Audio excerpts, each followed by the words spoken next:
Welcome. In this video, I wanted to provide you with an example of working with a table and trying to approximate volumes over a region. So we have some function f of xy. We're not given its actual equation. We're just told that f of xy has values in this table here, where we have x values of 1, 1.1, and 1.2. We have y values of 2, 2.2, and 2.4.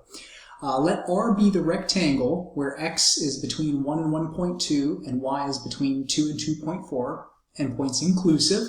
Find Riemann sums which are reasonable over and under estimates for the volume across the region with delta x equals 0.1 and delta y equals 0.2. So when you're looking at this at first, it may seem a little confusing to figure out, well, what values do I use? So the first step is to draw the region. So always, always, always take the moment to draw the region. So here we have x is between 1 and 1.2. So I'll just say 1 is about there.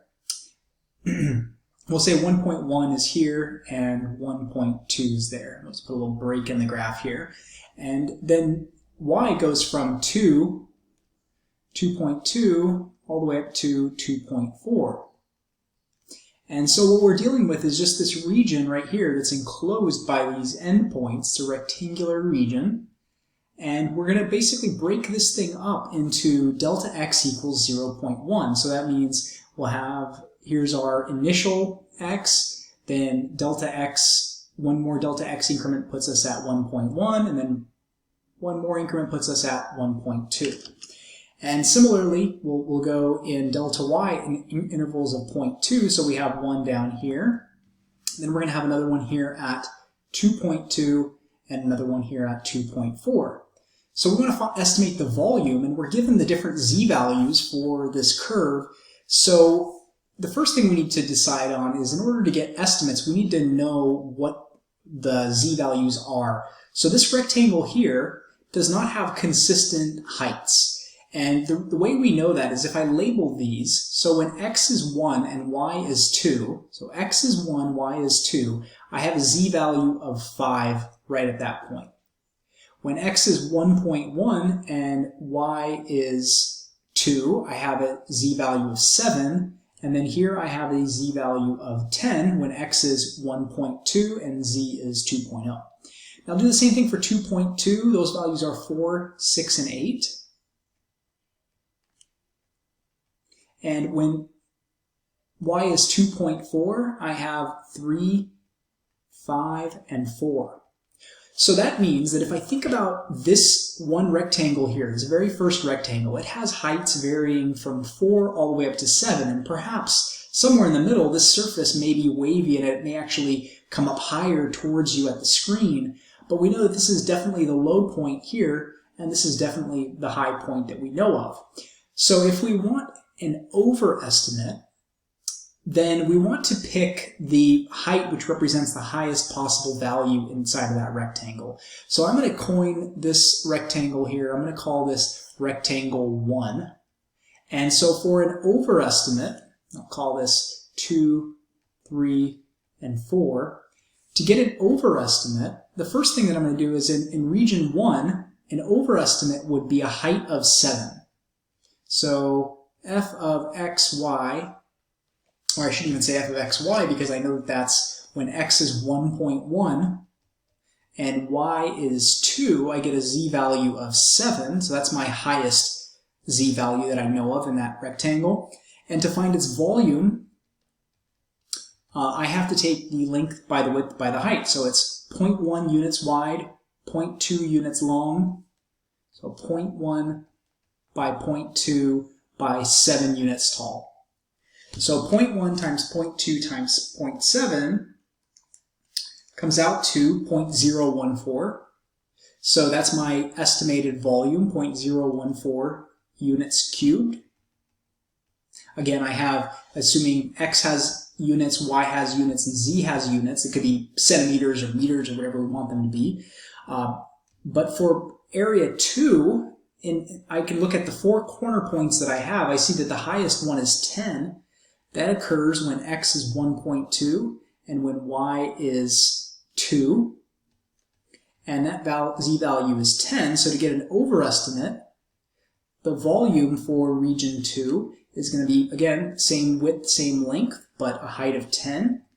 And that comes out to, oh, I'm sorry, I made a mistake in the previous one. That should be 0.14, not 0.014. So this should be 0.14.